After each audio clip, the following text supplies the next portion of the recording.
What if the future of smartphone design looked backwards? We're talking about a forgotten technology that briefly gave us the holy grail of phone displays, a true, uninterrupted, edge-to-edge screen. I'm talking about pop-up cameras. For a brief, shining moment, several phone makers, mostly from the Chinese brands, dared to dream of a world without notches or hole punch cutouts. They actually delivered it. These companies introduced phones with selfie cameras that mechanically emerge from the phone's body. I remember being blown away by the OnePlus 7 Pro back in 2019. Sure, its camera wasn't the best, but that screen. It was large, bright, high resolution, and completely uninterrupted.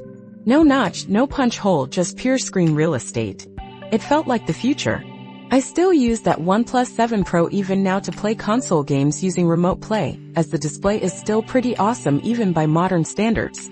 Different manufacturers came up with unique solutions. Motorola had a pop-up that rose from a rear camera bar. Vivo had two selfie cameras in a top-mounted mechanism. Samsung even had a rotating camera that let you use the rear cameras for selfies. It was a weird, wild, and wonderful time. Companies were innovating and trying new things. This was in stark contrast to today, where it feels like many companies are copying each other. The pop-up cameras also didn't seem to suffer in terms of camera quality either.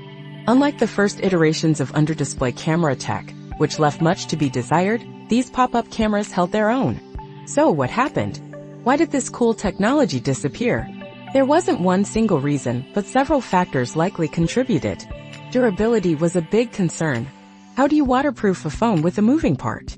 While OnePlus claimed water resistance for the 7 Pro without an IP rating, it was still a question in the back of everyone's minds.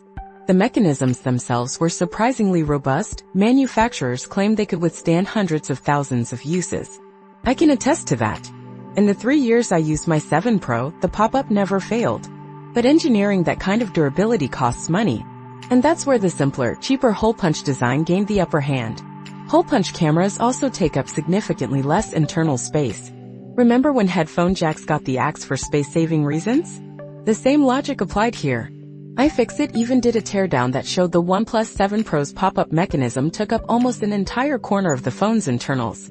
Now Apple is rumored to be working on an under-display camera for a future iPhone, possibly the iPhone 20. While I am excited by the potential of having a full-screen iPhone, I can't help but wonder if Apple will be able to deliver the same photo quality as its current iPhones. Despite understanding the reasons for their demise, I still miss pop-up cameras. They were a bold, innovative solution to a design problem.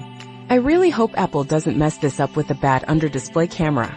Because let's be honest, the rest of the industry will probably just copy Apple anyway. What do you think? Are you excited for a potential full-screen iPhone, even with the potential compromises? Let me know your thoughts in the comments. And if you enjoyed this little trip down memory lane, be sure to subscribe for more tech insights.